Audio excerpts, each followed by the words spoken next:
Okay, today we're going to talk about how web videos are changing the world as you guys know it. Now, most of you guys have lived in a world where there has been web videos your entire life. But for your parents and maybe some older siblings, they lived before web videos were ever a commonplace. 20 years ago, people used to videotape on something that looked like this. It's a VHS. Okay? They had a big, huge camera that the VHS set in the side, and they would tape it on a VHS recorder. Then if you wanted to show it to your grandparents or your aunts or uncles that lived in another city, they'd send it by mail, it'd get to them, then they could put it in their VCR and play it on their television set. There was also some shows like America's Funniest Home Videos that if you happened to record something funny, you could send it into that company, they'd look at it, and then they'd put those videos on TV. Okay? And they actually gave out prize money for that. Well, the world's changed since then. The world's changed since 1995, when that was a common thing. Okay? YouTube is changing the world. This was written by Megan O'Neill in Adweek in 2010.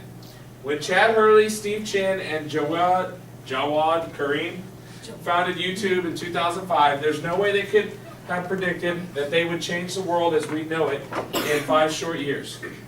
YouTube has revolutionized everything from entertainment to education, opened new doors for the talented individuals looking to be discovered, and brought people together from all over the globe.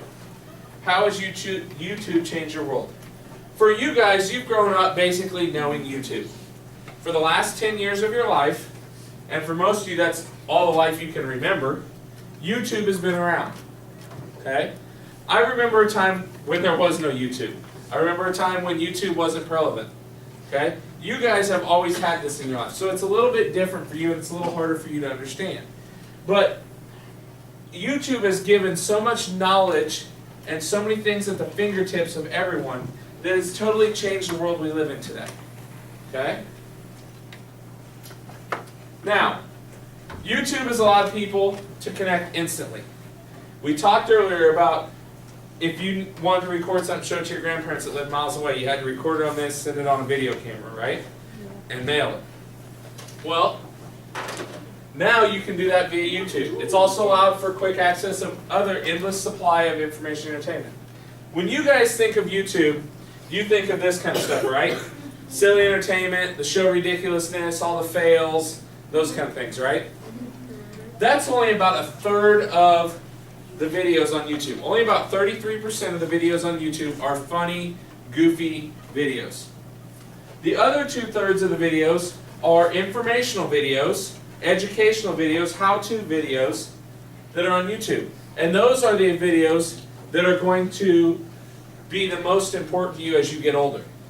Yes, I still enjoy to watch the silly entertainment, and I love the show ridiculousness, but there's other things YouTube provides and that web video provides that you're not going to be able to find anywhere else. Okay?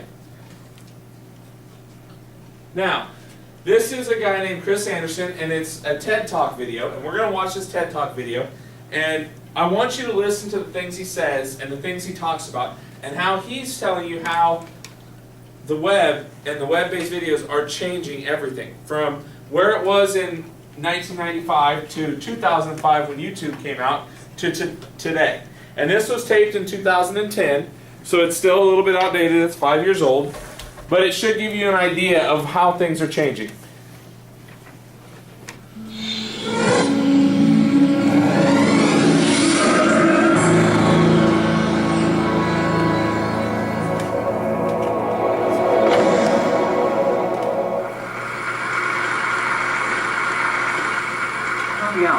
At least I've discovered what it is we put our speakers through.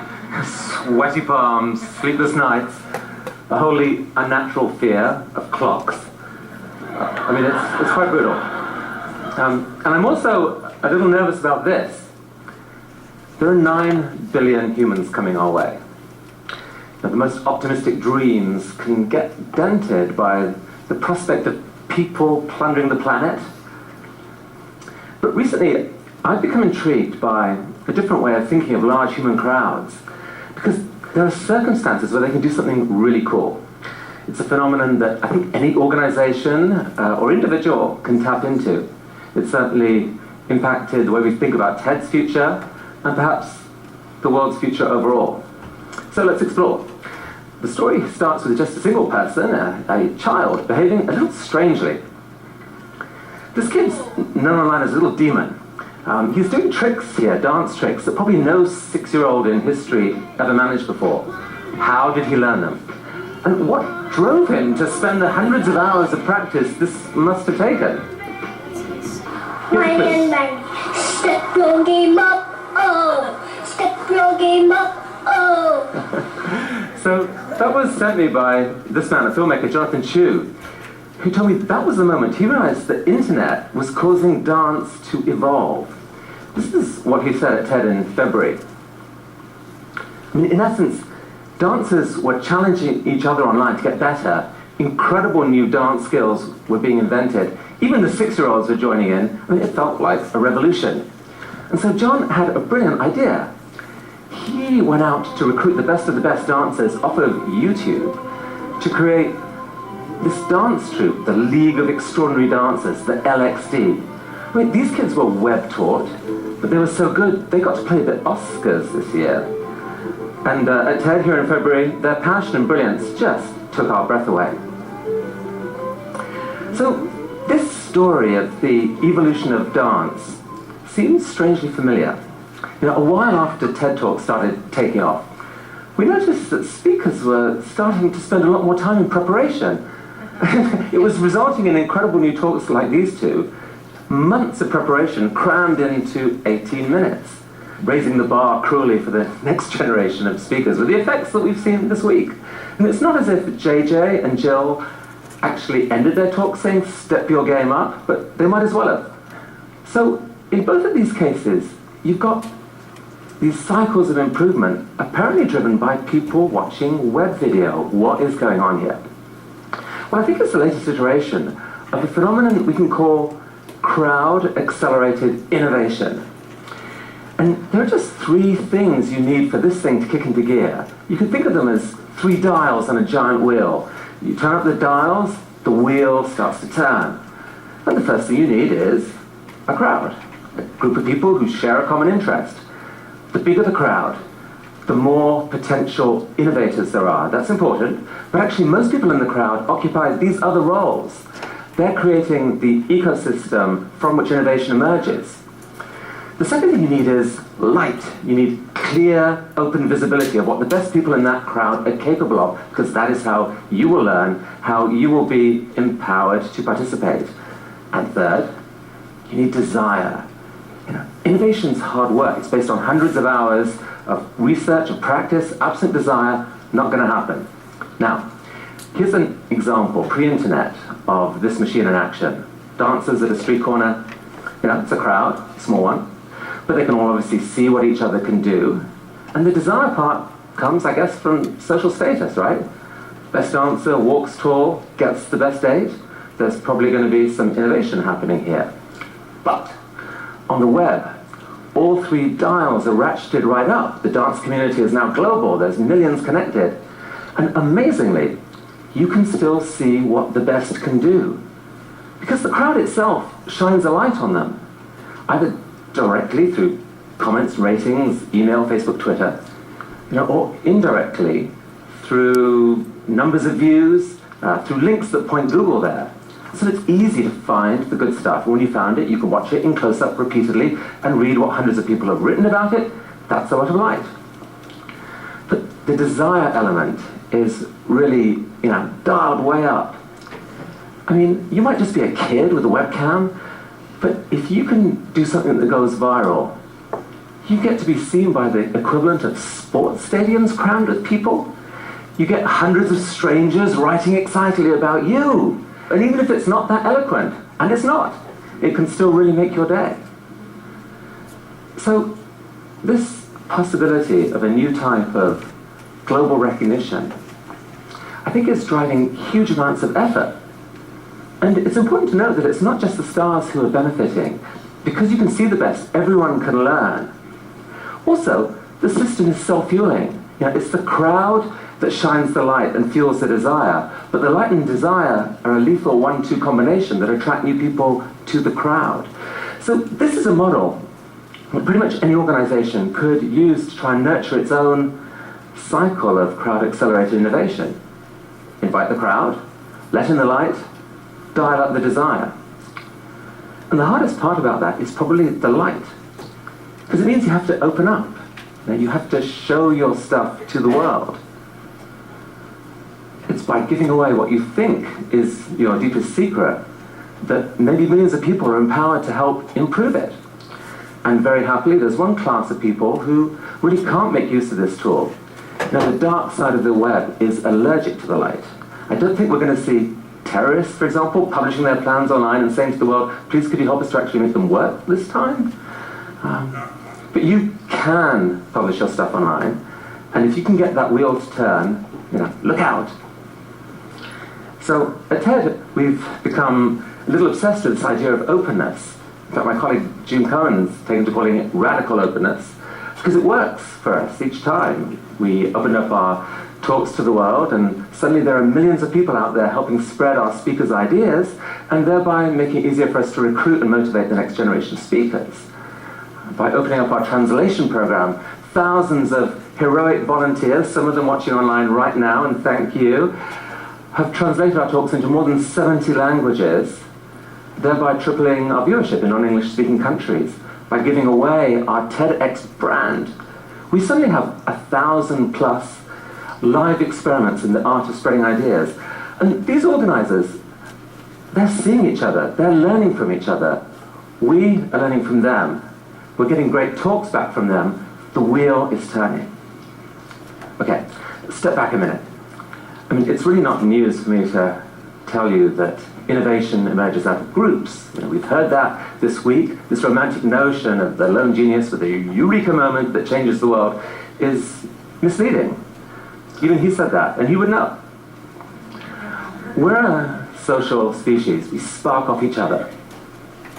It's also not news to say that the internet has accelerated innovation. For the past 15 years, powerful communities have been connecting online, sparking off each other. If you take programmers, the whole open source movement is a fantastic instance of crowd-accelerated innovation. But what's key here is that the reason these groups have been able to connect is because their work output is of the type that can be easily shared digitally. A picture, music file, software. And that's why, what I'm excited about, or what I think is underreported, is the significance of the rise of online video. This is the technology that's going to allow the rest of the world's talents to be shared digitally, thereby launching a whole new cycle of crowd-accelerated innovation. The first few years of the web were pretty much video-free. For this reason, video files are huge. The web couldn't handle them, but in the last 10 years, bandwidth has exploded 100-fold. Suddenly here we are. Humanity watches 80 million hours of YouTube every day.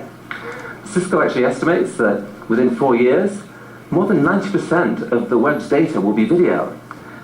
If it's all puppies, porn, and piracy, we're doomed. I don't think it will be. Video is high bandwidth for a reason. It packs a huge amount of data, and our brains are uniquely wired to decode it. Here, let me introduce you to Sam Haber. He's a unicyclist. Before YouTube, there was no way for him to discover his sport's true potential, because you can't communicate this stuff in words, right? But looking at video clips posted by strangers, a world of possibility opens up for him. Suddenly he starts to emulate, and then to innovate, and a global community of unicyclists discover each other online, inspire each other to greatness. And there are thousands of other examples of this happening, of video-driven evolution of skills, ranging from the physical to the artful. And I have to tell you, as a former publisher of hobbyist magazines, I find this strangely beautiful. I mean, there's a lot of passion right here on this screen. But if Rube Goldberg machines and video poetry aren't quite your cup of tea, how about this? Jove is a website that was founded to encourage scientists to publish their peer-reviewed research on video. There's a problem with a traditional scientific paper. It can take months for a scientist in another lab to figure out how to replicate the experiments that are described in print. Here's one such frustrated scientist, Moshe Pritzker, the founder of Jove. He told me that the world's wasting billions of dollars on this. But look at this video. I mean, look, if you can show, instead of just describing, that problem goes away. So it's not far-fetched to say that at some point, online video is going to dramatically accelerate scientific advance. Here's another example that's close to our hearts at TED, where video is sometimes more powerful than print, the sharing of an idea. Why do people like watching TED Talks?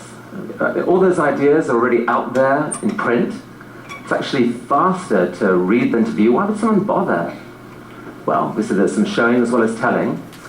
But even leaving the screen out of it, there's still a lot more being transferred than just words. And it's in that non-verbal portion, there's some serious magic.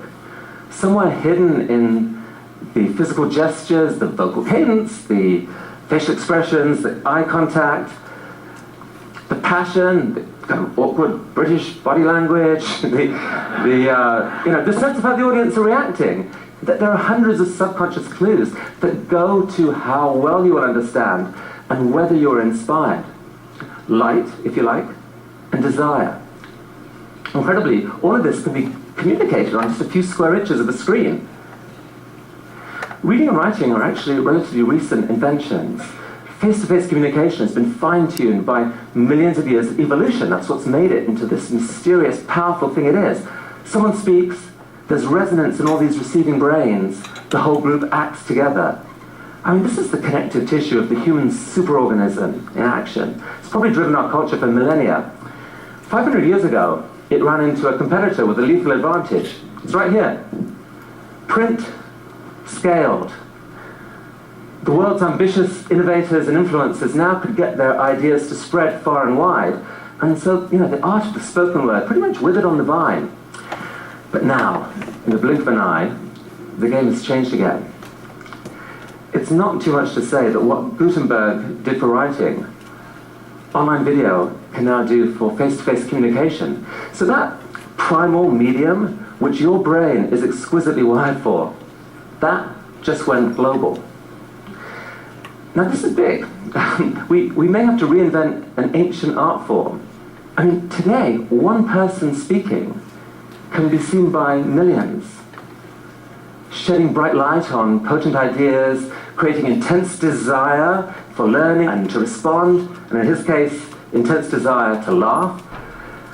For the first time in human history, talented students don't have to have their potential and their dreams written out of history by lousy teachers. They can sit 2 feet in front of the world's finest.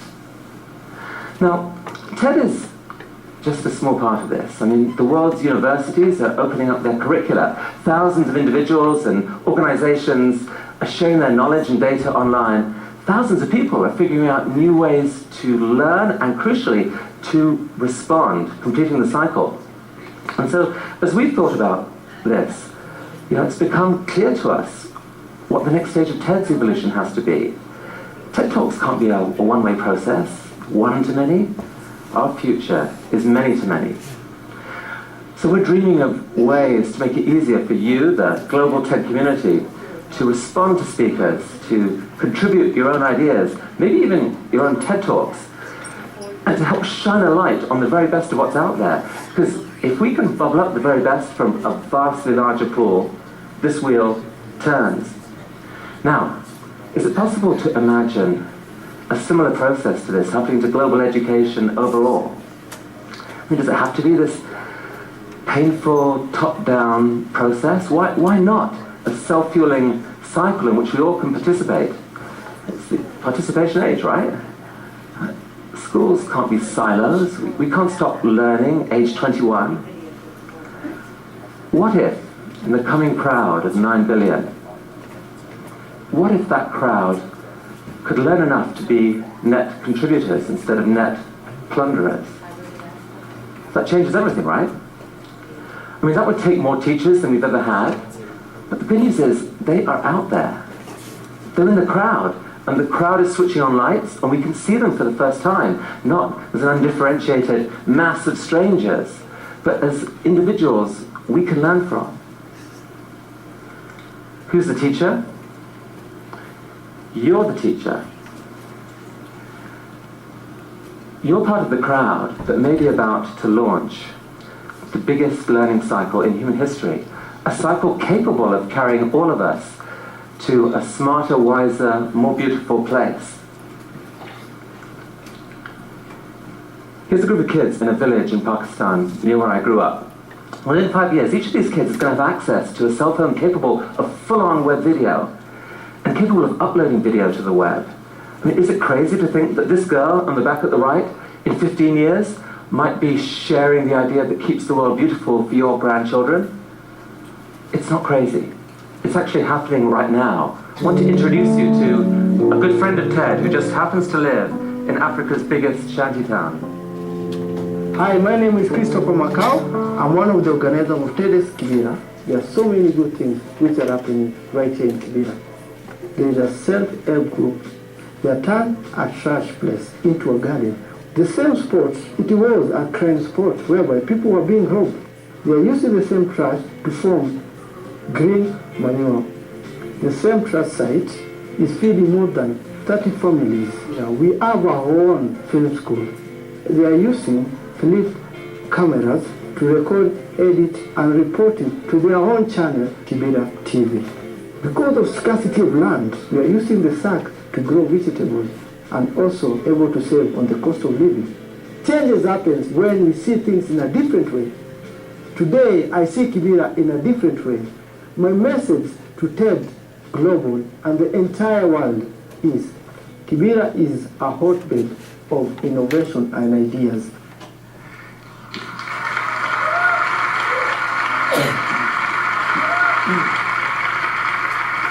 You know what? I bet Chris has always been an inspiring guy. What's new, and it's huge, is that for the first time, we get to see him, and he can see us.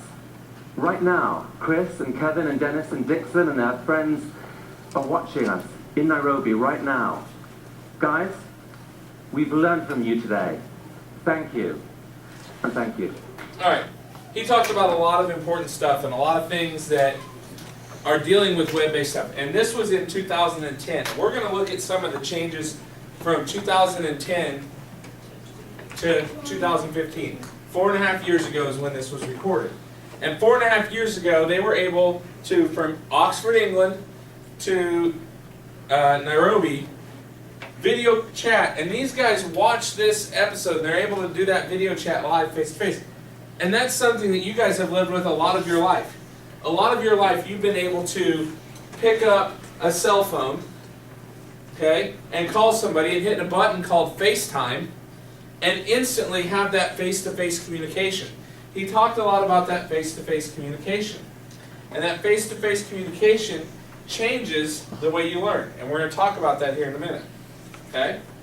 Now, YouTube has been used for a lot of different things. YouTube, obviously we have the funny videos. We talked about that. The silly things. It's also giving people a way, he talked about undiscovered talents.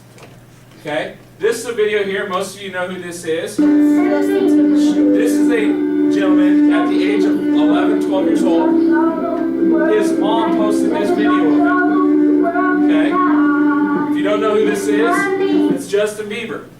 This video was seen by someone on YouTube who happened to be an acquaintance of Usher's and said, Usher, I think this guy's a pretty good artist.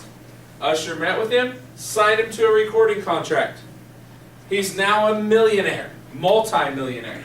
He's made millions and millions of dollars. He's done some other things, but he's made millions of dollars on singing. He was discovered by YouTube. He posted a video on YouTube and became famous.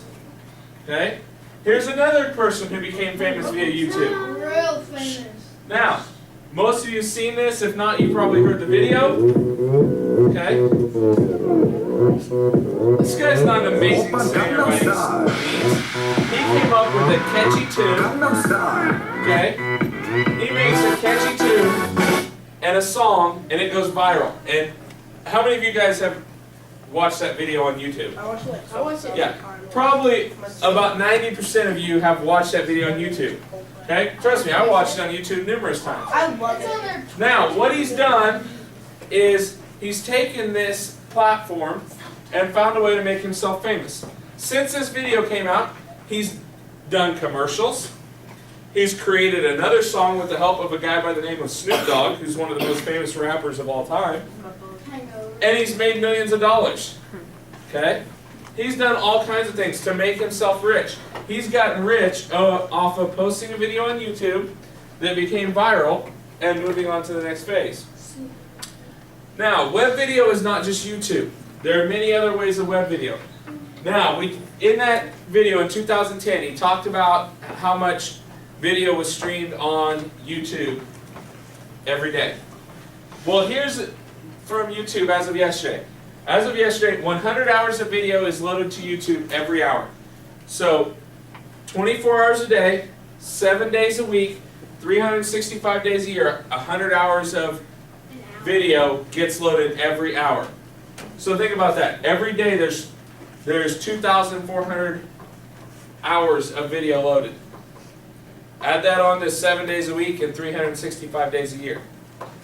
Every day, 500 years worth of video is watched on YouTube. 500 years. More video than you could ever watch in your lifetime is watched every day on YouTube. Okay? There are also thousands of other hours of video streamed every day from multiple other sites. Okay? You have things like Netflix, Hulu, iTunes, Amazon, all these different sites that you can stream video. Okay? When I was growing up as a kid, we had cable TV. Okay? We had like 27 channels. We were like, everybody wanted to come to my house to watch TV because we had all these different channels. Okay? Now my kids, at a click of a button, can go to our TV, click a button, hit Netflix, and have 10,000 different cartoon episodes they can watch. And when I was their age, the only time I could watch cartoons was on Saturday morning, because that's the only time cartoons were on. We didn't have a Cartoon Network or anything like that. Okay, we had basic channels. Hulu is now you can get on and watch all your favorite TV shows anytime you want. You don't have to just watch it when they're on. Okay? We used to have to, if we wanted to watch, whatever show we liked, at that time it was Home Improvement, we had to get up in front of the TV at the time Home Improvement was on and watch it. These streaming devices are allowing you more freedom. Okay? Now, web's also changing education. Okay? People grew up, when I grew up, education came from the classroom and from books. Okay? I'll give you an example. When Miss Harrison was teaching me how to do math, she stood up in front of the classroom, showed me an example, I had the textbook in front of me, and that's how I learned how to do math. But today, you have another new way of learning. Okay? It's estimated right now that 80% of your learning comes from visual. And that's the teacher up in front of you, showing you examples, working them out with you in a small group. Those are ways you can learn. But now we have this other way. We have these videos, these online videos. And right now, I would say 70% of you have a phone or a device on you right now. Okay? 70%. That's 7 out of 10 of you. 7 out of 10 of you can pull that device out right now, go on YouTube, type in how to multiply decimals, and find a video that's going to show you how to multiply decimals. Okay? There's a place called the Khan Academy that has over 3,000 of those types of videos in reading, language, math, science. Okay? They have over 3,000 of those videos that are just informational videos at your fingertips anytime you're connected to the internet. And that's what this age of the web-based video has done for you guys. You guys don't know any different. You've basically been doing this your whole life, but it's something that's amazing. Now, we talk about how do you use web-based videos. Okay? Some of you use them on your phones or PlayStation or Xbox, and you're looking at them as entertainment. I would say a lot of you use web-based videos as entertainment, correct? Yeah. Okay? I'm going to give you an example of how I use them as entertainment. I watch the show Ridiculousness. I think that show's funny. I don't think it's appropriate for everyone, but I think there's some funny parts to it. Okay? That's my entertainment form of web-based videos. I also use Netflix, which is a form of entertainment for web-based videos. Okay? Another example of how I use it, and I'm going to use my son here. My sons both use web-based videos on YouTube, quite a bit. My youngest son's 7. He is in love with a game called Minecraft. I don't understand it, don't get it, but whatever, he loves it. He goes on Minecraft videos on YouTube and watches a 20-25 minute how-to video. And then he walks over to our PlayStation or our Xbox, puts in Minecraft, gets online on Minecraft, and he builds what he just watched on this video. And he can do it 100% exactly like the video, watching the video one time. Now he's been doing this for 2 or 3 years, so he's gotten really good at it, but he watches a how-to video. My older son does how-to videos by watching athletes. He'll get on and he'll pull up a video of, LeBron James crossing somebody over and driving the hole for a basket, or cross over in a fadeaway shot, and he'll go practice those. So they're using them for 2 totally different things, but they're still how-to videos, and they learn how to do them. And I use how-to videos. My dad owns a car company. He owns an engineering manufacturing shop, and it used to be when there was a problem with a vehicle that you didn't know how to fix, you pulled out this big, thick manual on the vehicle, and you had to read through this manual for hours and hours to figure out how to fix something. Now, you pull up YouTube, and you type in, how do I change the radiator on a Chevy truck? And a video is going to pop up that's going to give you a step-by-step how to change the radiator on a Chevy truck. You watch the video, you're done. You've learned how to do it. Think about this when we're talking about how-to videos. If I told you how to do something and I gave you verbal cues on how to do it, and I stood behind you, you couldn't see me, and I couldn't tell you yes or no. All I could do is tell you how to do something. How many of you think doing something, work on a car, would be easy?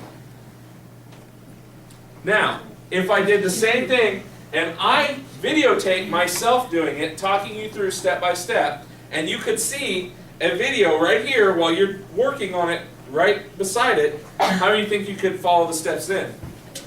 It's a whole lot easier. The how-to, when you see it, again, that's the visual part. Visual learning, 80%. The next type of videos is informational or motivational.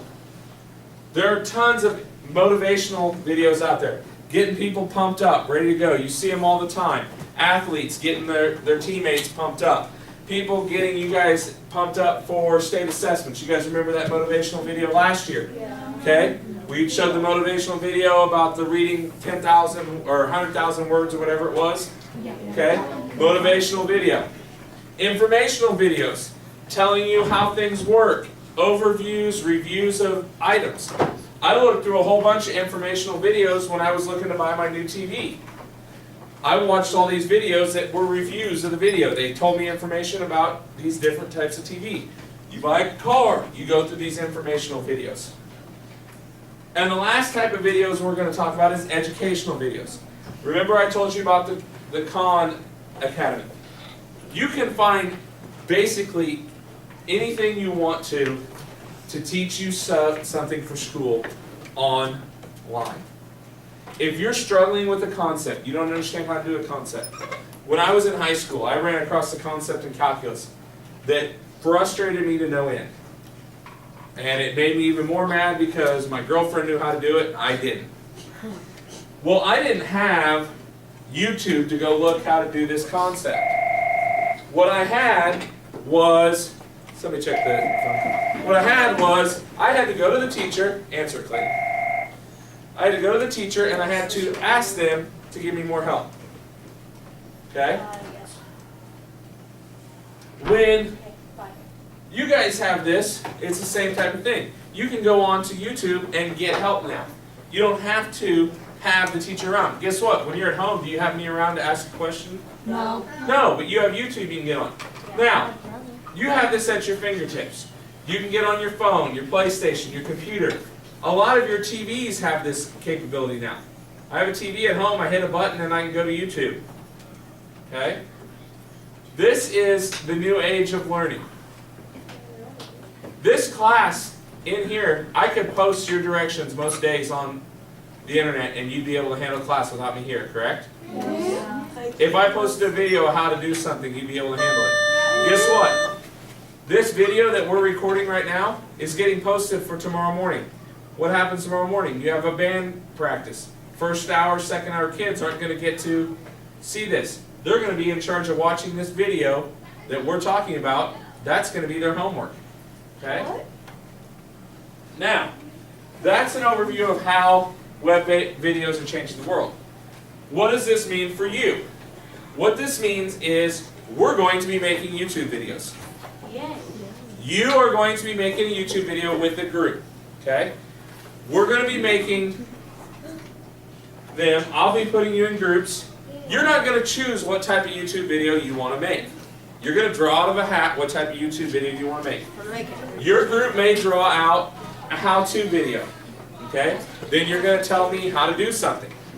Your group may draw out a funny video where you're going to, girls, now would be the time to pay attention. You're going to be making a video that's funny. Your group may pull out informational, motivational, or educational. What you'll be doing in your group is on Thursday when I put you in your groups, okay, you're going to break out and start talking about it. You got to come up with an idea. Then once you come up with an idea, you're going to write a script. We're not going to do fail type videos because everything's going to be scripted. Okay? Once you're done with your script, then you're going to bring your script to me. Show me your script.